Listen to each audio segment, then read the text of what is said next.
আসসালামু আলাইকুম ওয়া রাহমাতুল্লাহি ওয়া বারাকাতুহু। 2 নম্বর পয়েন্ট হচ্ছে সুসম্পর্ক বৃদ্ধি করার জন্য মুসলিমদের যেসব হকগুলি কোরআন সুন্নায় রয়েছে সেই হকগুলি আদায় করা। মুসলিমদের হক সম্পর্কে প্রসিদ্ধ যে হাদিসগুলি রয়েছে, একটি হাদিস রয়েছে এক মুসলিমের আর এক মুসলিমের উপর কয়টি হক? 5টি। আরেকটি হাদিস রয়েছে 6টি। হাক্কুল মুসলিম আলাল মুসলিমে খামসুনের হাদিস একটি, আরেকটি লিল মুসলিম আলাল মুসলিমে সিত্তুম বিল মারুফ। একজন মুসলিমের একজন মুসলিমের উপর 6টি সচরাচর অধিকার রয়েছে। এই হাদিসগুলোর উপর আমল করতে হবে। এই হাদিসগুলোর উপর কি করতে হবে? আমল করতে হবে। আপনাকে কেউ দাওয়াত দিল, আর আপনি কখনো দাওয়াত নিচ্ছেন না, আপনার সময় নেগেটিভ ধারণা হবে না? হবে না? একবার না হয় ওজোর হইতে পারে, বারবার ওজোর। হ্যাঁ, আচ্ছা, আপনার গ্রামে যেখানে বাস করছেন সেখানে কোনো মানুষ মারা গেছে, আর আপনি জানাই যায় জান না, তা আপনার সব ভুল ধারণা হবে, সম্পর্ক খারাপ হবে না? সম্পর্ক খারাপ হবে। আপনার সাথে দেখা সাক্ষাৎ হচ্ছে, সালাম দিচ্ছেন না আপনি, অথবা সালাম নিচ্ছেন তো মুখ ভারী করে, হ্যাঁ, তাহলে সম্পর্ক খারাপ হবে না? সব খারাপ হবে। কদিন সালাম দেবে? মানুষের স্বভাব হচ্ছে যে 2-3 দিন সালাম দেবে, হয়তো খুব ভালো মানুষ হলে তারপর দেখবে না রে, এ তো কখনো সালাম দেয় না, তো এর মধ্যে একটা অহংকার আছে, সিনিয়রিটি আছে, সুতরাং না। তখন যদি আপনার মনে এরকম খারাপই না থাকে, তবু সে হীনমন্যতায় ভুগবে আর তারপরে আপনার থেকে কেটে পড়বে। তো মুসলিমদের হকগুলি সুন্দরভাবে আদায় করার চেষ্টা করতে হবে। রাসূলুল্লাহ সাল্লাল্লাহু আলাইহি ওয়াসাল্লামের হাদিস এক হচ্ছে সালাম কি করা, হ্যাঁ, সালামের জবাব দেওয়া একটি হাদিস রয়েছে। আর এক হাদিসে কিন্তু সালামের জবাব দেওয়ার কথা নেই, ওতে আছে ইযা লাকিতাহু ফাসাল্লিম, সাক্ষাতে হলে সালাম দাও। তাহলে সালাম দেওয়া মুসলিমের হক, আর সালামের জবাব দেওয়া মুসলিমের হক। যদিও সালামের জবাব দেওয়া ওয়াজিব, আর সালাম দেওয়া হচ্ছে সুন্নাতে মুআক্কাদা। আর যেই ব্যক্তি আগে সালাম দিতে পারে সে বেশি ভালো, আল্লাহর কাছে বেশি প্রিয় আল্লাহর কাছে। ওয়া খায়রুহুম আল্লাযী ইয়াবদাউ বিসসালাম, রাসূলুল্লাহ বলছেন দুইজনের মধ্যে ভালো ওই মানুষ বেশি যে আগে সালাম দিতে পারে। কখনো ভাববে না যে আমি আগে সালাম দিলাম তো ছোট হয়ে গেলাম, রবের কাছে আপনি বড় হয়ে গেলেন, হ্যাঁ, রবের সন্তুষ্টি হাসিল করলেন। আর যে কখনো সালাম দিতে চান কৃপণতা করে, অথবা ও সালাম দিকে আমি কেন দেব, অনেকে হীনমন্যতে ভোগে, দাড়ি নেই তো ভাবে যে দাড়িওয়ালা, হ্যাঁ, এটা আরব দেশের রোগ এটা। আর আমাদের দেশে আলহামদুলিল্লাহ অন্যরকম আছে খানিকটা। আমাদের দেশে আছে কি, দাড়িওয়ালা লোকদেরকে যারা দাঁড়িয়ে রাখে না তারাই সালাম দেয়, যে ওরা হ্যাঁ যখন ধার্মিক তো ওদেরকে সালাম দেয়। কিন্তু অনেক হ্যাঁ আরও রয়েছে তাদের ধারণা যে দাড়িওয়ালা মানুষ, হ্যাঁ, ও সালাম দেব আমাকে, কারণ ও হীনমন্যতায় ভুগছে যে আমি যেহেতু এটা রাখি না সেই জন্য হয়তো আমাকে সালাম দিল না। এই রোগের কারণে ওরা সালাম দিতে চায় না। দেখা যায় মসজিদের ইমাম সালাম দিচ্ছে সাধারণ লোকদেরকে, কিন্তু আমাদের দেশে মসজিদের আবার আর এক রোগ আছে ওখানে। মসজিদের ইমাম যদি বেদাতি মৌলবি মাওলানা হয় আমাদের দেশের, তাহলে কখনো জনগণকে সালাম দিবে না। ও মনে করে যে সালাম পাওয়াটা আমার অধিকার। তবে সেই আকিদার যারা কোরআন সুন্নাহ অনুসারী আহলুল হাদিস, আলহামদুলিল্লাহ, যদি সত্যি আহলে হাদিস হয় আকিদা আমলে, তাহলে সালাম নেবেও এবং দেব। এই নয় যে আমি আলেম সেই জন্য কখনো সালাম দেব না, কারণ আমি প্রবেশ করছি আপনার এখানে, আপনার আগে থেকে বসে আছে, তো আমার উচিত হবে সালাম দেওয়া, আমার উচিত হবে সালাম দেওয়া। তবে কেউ যদি সালাম দিয়ে দেয় তার আগে সেটা ভিন্ন বিষয়, সে আরও ভালো কাজ করবে। অসুস্থ মানুষের যদি খোঁজ খবর না নেন, সম্পর্ক ভালো হবে না খারাপ হবে? আর যদি খোঁজ নেন, আপনার আত্মীয় না, স্বজন না, কিচ্ছু না, শুধু একটু পরিচিতি, হ্যাঁ, মসজিদে দেখা সাক্ষাৎ, ইসলামিক সেন্টারে দেখা হয়, শুনেছেন যে অসুস্থ, আর খোঁজ নিতে চলে গেছেন, অথবা টেলিফোন করছেন, ভাই কেমন আছেন, শুনলাম অসুস্থ। মহব্বত বাড়বে না বাড়বে না? সুসম্পর্ক বৃদ্ধি হবে। অথচ তার পয়সা খরচ হলো না, আপনি 1 পয়সা চিকিৎসার জন্য দিলেন না, ওই যে খোঁজ খবরটা নিয়েছেন, ওতেই সম্পর্ক ভালো হয়ে গেছে। এইরকমই যে সব হকগুলি রয়েছে, বিস্তারিত সেগুলি দিয়ে যাচ্ছি না।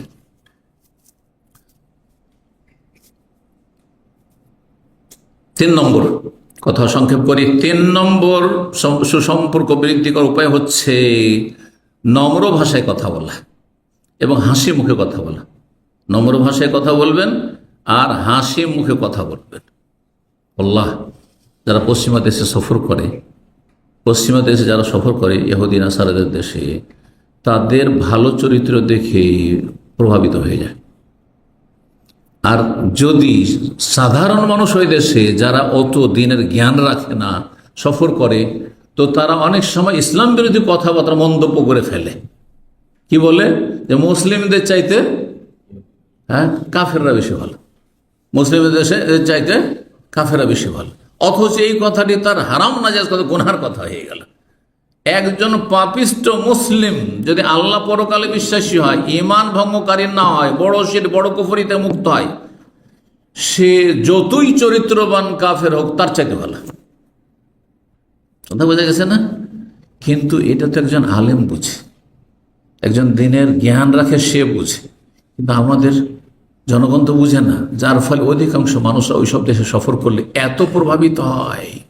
বলছে মুসলিমদের কোনো চরিত্রই নাই, ডালাও ভাবে বলে দিল। হ্যাঁ, সব চরিত্র ওখানে চলে গেছে, নবী সাল্লাল্লাহু আলাইহি ওয়াসাল্লামের চরিত্র সব ওখানে চলে গেছে। বুঝতে পেরেছেন? আর এখানে আবার শয়তান কাজ করে, মানুষ শয়তান, জিন শয়তান কাজ করে। কারণ আল্লাহ কোরআনে কথা বলে, ওয়াযায়্যানা লাহুমুশ শাইতানু আমালাহুম। আর শয়তান কাফেরদের ভালো কাজগুলিকে সুসজ্জিত করে পেশ করে, হ্যাঁ, আকর্ষণীয় করে পেশ করে। দেখো ওরা কত ভালো, ওরা হাসি মুখে কথা বলে, ওরা নরম ভাষায় কথা বলে, আর ওদের আচরণ, ওদের ভদ্রতা, শয়তান এগুলোকে সাজিয়ে সাজিয়ে পেশ করে। ফাসাদ্দাহুম আনিস সাবিল, যার ফলে মানুষ তখন প্রতারিত হয়ে আল্লাহর রাস্তা থেকে কি হয়ে যায়, সরে যায়, বিরত হয়ে যায়। ফাহুম লা ইয়াহতাদুন, যার ফলে সঠিক দিক নির্দেশ হেদায়েত পায় না, ভুল মন্তব্য করে ফেলে যে কাফের মুসলিমের চাইতে ভালো না, খবরদার। কিন্তু বড় দুঃখের বিষয় যে আমরা মুসলিম, রাসূলুল্লাহ সাল্লাল্লাহু আলাইহি ওয়াসাল্লামের উম্মত, রাসূলুল্লাহ সাল্লাল্লাহু আলাইহি ওয়াসাল্লামকে আল্লাহ রাব্বুল আলামিন উত্তম চরিত্র পরিপূর্ণ করার জন্য প্রেরণ করেছেন। বুইসতু লিউতাম্মিমা মাকারিমাল আখলাক, রাসূলুল্লাহ বলছেন যে আমাকে তো নবী করে প্রেরণ করা হয়েছে এই জন্যই যাতে করে উত্তম চরিত্রকে পরিপূর্ণতা দান করিয়ে। আমার মধ্যে আল্লাহ পরিপূর্ণ করতে চেয়েছেন। উত্তম চরিত্র ছিল কিন্তু ছড়িয়ে ছিটিয়ে ছিল। মক্কার কাফেরদেরও অনেকের চরিত্র ভালো ছিল, মেলা ভালো বৈশিষ্ট্য গুণ ছিল তাদের, আজকাল অনেকের আমাদেরই নাই। তারা যেভাবে অতিথি পরায়ণ ছিল, যে একজন মেহমান আগন্তুক অপরিচিত আত্মীয় না, আর কোনো রকম তার সাথে কোনো দুনিয়ার স্বার্থ নেই, এসেছে খাওয়াইতে হবে, একজনের জন্য দিল গোটা উঠ জবাই করে। আছে আজকাল মুসলিমদের মাঝে, নাম উঠেই নেই। অপরিচিত হইলে একটা দানাও নেই, বুঝতে পেরেছেন? কিন্তু তারপরে অসম্পূর্ণ ছিল তাদের চরিত্র। এই জন্য নবী সাল্লাল্লাহু আলাইহি ওয়াসাল্লামের মাধ্যমে আল্লাহ উত্তম চরিত্রকে পরিপূর্ণতা দান করেছেন। তো রাসূলুল্লাহ সাল্লাল্লাহু আলাইহি ওয়াসাল্লামের সত্যিকার আমাদের উম্মত হইতে হলে প্রতিটি বিষয়ে নবী সাল্লাল্লাহু আলাইহি ওয়াসাল্লামের চরিত্র আমাদেরকে গ্রহণ করতে হবে। শুধু আকীদা নিলে হবে না, আর শুধু ইবাদত তরিকা নিয়েই শুধু বাড়াবাড়ি করলে হবে না। হ্যাঁ, শুধু নামাজটা ঠিক করলে হবে না, আখলাক চরিত্র ঠিক করতে হবে, আদান প্রদান ঠিক করতে হবে, জবানটা ঠিক করতে হবে, ওয়াদা ঠিক করতে হবে। আর যেসব আপনার বৈশিষ্ট্য, মানুষের বাহ্যিক এবং আভ্যন্তরীণ বৈশিষ্ট্য রয়েছে ভালো মানুষ হওয়ার জন্য, শুধু বাহ্যিক বৈশিষ্ট্য দিয়ে ভালো মানুষ হয় না, মনটাও ভালো হইতে হবে তার আগে। মন ভালো হলে তখন কথাবার্তা ভালো হবে। মন যত বেশি ভালো হবে তত বেশি বাহ্যিক ভালো আমলগুলি আরো শক্তিশালী হবে, সুন্দর হবে। আর মন যদি খারাপ থাকে, তার সাথে ভালো আচরণ, এটা হচ্ছে অ্যাক্টিং করা, টেম্পোরারি, লাস্টিং করবে না। ওইটা স্বার্থ কেটে পড়লে তখন আপনি একবারে বোধ চরিত্রের হয়ে যাবেন। আজকাল অধিকাংশ মানুষ এইরকমই, কিন্তু যতদিন আপনার স্বার্থ আছে, এত ভালো মানুষ, ওর মতো ভালো মানুষ দুনিয়াতে দেখেননি আপনি। কিন্তু যখন স্বার্থ কেটে পড়েছে, এত খারাপ মানুষ দুনিয়াতে আমি পাইনি। হচ্ছে না? কারণ এই যে ইটা ছিল তার, হ্যাঁ, চরিত্র ভালো, ভালো আচরণটা ছিল, দুনিয়ার খাতিরে ছিল সেই জন্য। কিন্তু ভিতর থেকে হইলে সবসময় সেটা হইতো। শত্রুর সাথে ভালো আচরণ হইতো, তার সাথে সম্পর্ক একসময় ছিল, এখন নেই। তার মানে এই নয় যে তার রাত দিন গীবতে লেগে যাব, আর তার মানহানি করব, তাকে ছোট করার চেষ্টা করব, তার সাথেও আমি ইনসাফ নাই আচরণ করব। আল্লাহ বুঝার তৌফিক দান করেন। তো নরম ভাষায় কথা বলা এবং হাসি মুখে কথা বলা, আল্লাহ রাব্বুল আলামিন সূরা ইসরা আয়াত নম্বর 53 ইরশাদ করেছেন, ওয়াকুল্লি ইবাদি, আল্লাহ বলছেন, হে নবী আমার বান্দাদেরকে, মানুষকে বলে দাও, কি বলে দাও? ইয়াকুলুল্লাতী হিয়া আহসান, তারা বেশি ভালো কথা যেন বলে। আল্লাহু আকবার। শুধু ভালো কথা বলেননি, কি বলেছেন? আহসান, যেটা বেশি ভালো কথা, সেটা আপনি আপনার স্ত্রীর সাথে বেশি ভালো কথা যদি বলেন, আপনার ছেলে মেয়েদের সাথে যেটা সবচেয়ে বেশি ভালো কথা সেটা যদি বলেন, বাপ মায়ের সাথে যেটা বেশি ভালো সেটা যদি আচরণ করে, ভালো কথা বলেন, তাহলে সম্পর্ক ভালো হবে না? স্ত্রী ভালোবাসবে না? স্বামীর সাথে যদি স্ত্রী বেশি ভালো কথা বলে তো সেই স্বামী ভালোবাসতে বাধ্য। জি, আল্লাহ বুঝার তৌফিক দান করেন। আত্মীয় স্বজনদের সাথে, পাড়া প্রতিবেশীর সাথে, যাদের সাথে দেখা সাক্ষাৎ চলাফেরা হচ্ছে, বেশি ভালো ভাষায় যদি কথা বলেন, সে কখনো আপনার বিরুদ্ধে যেতে পারে না, কখনো সে আপনার খারাপই চাইতে পারে না, সবসময় আপনার দরদি হিতাকাঙ্ক্ষী হবে। জি, আল্লাহ যেন আমলের তৌফিক দান করেন। আহসান, বেশি ভালো কথা বলিও, কারণ শয়তান সব সময় ওত পেতে আছে। শয়তান আপোষে লড়াবার চেষ্টা করে, শয়তান সব সময় ভুল মেসেজ দেওয়ার চেষ্টা করে। ভালো চলছেন তারপরও নেগেটিভ কথা মগজে দেওয়ার চেষ্টা করে শয়তান। ইন্না শায়তান ইয়ানজাগু, সব সময় সুযোগ নিয়ে আছে কি করে সম্পর্ক খারাপ করা যায়। ইন্না শায়তানা কানা লিল ইনসানি আদুওয়াম মুবিনা, কারণ শয়তান মানব জাতির প্রকাশ্য শত্রু, আর শত্রু কখনো আপনার ভালো চাইবে না, আপনার কল্যাণ চাইবে না। সুতরাং সতর্ক, সাবধান। আল্লামা ইবনে উসাইমিন রাহিমাহুল্লাহ বলছেন, ওয়াজিফাতুল মুসলিম মা ইখওয়ানি, একজন মুসলিমের ডিউটি হচ্ছে, দায়িত্ব হচ্ছে বন্ধু বান্ধবের সাথে, ভাই বেরাদরের সাথে, আইয়াকুনা হাইয়ানান লাইয়ানান বিল কওলি ওয়াল ফিল, সে যেন সহজ হয়, সরল হয়, নরম হয় কথায় এবং কাজে। কথা কাজে যেন সহজ সরল হবেন, আপনি কারোর জন্য কঠিন হবেন না, সব কিছুকে সহজ করুন। ভুল করেছে, আপনি তো ভুল করতে পারেন, এ কথা চিন্তা করলেই তো হয়। আমাদের পরিবারের সদস্যরা যারা ভুল করছে, তো আমি তো ভুল করছি, আমি তো ওদের মতো একসময় ছিলাম, বা ওর চাইতেও খারাপ ছিলেন অনেকে, তার চাইতে তো ভালো, যে ভালো তরবিয়ত পেয়েছে এখন আপনার ছেলেমেয়েরা, এই বিষয়গুলি চিন্তা করে দেখুন আপনি। সুতরাং এইভাবে যেন বন্ধু বান্ধব যাদের সাথে দেখা সাক্ষাৎ হচ্ছে, সে দিনী ভাই হোক, আর রক্তের ভাই হোক, আর পাড়া প্রতিবেশীর ভাই হোক, তাদের সাথে কথা কাজে যেন সহজ সরল হয় এবং নম্র হয়।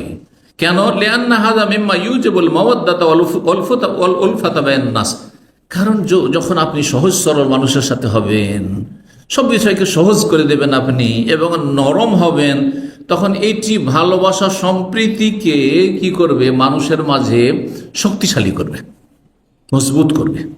ওয়াহাযিল উলফাতু ওয়াল মাওয়াদ্দাতু আমরুন মাতলুবুন লিশার, আর এই ভালোবাসা সম্প্রীতি সমাজে, পরিবারে, আর দেশে, এটি শরীয়তে অত্যন্ত আবশ্যক বিষয়।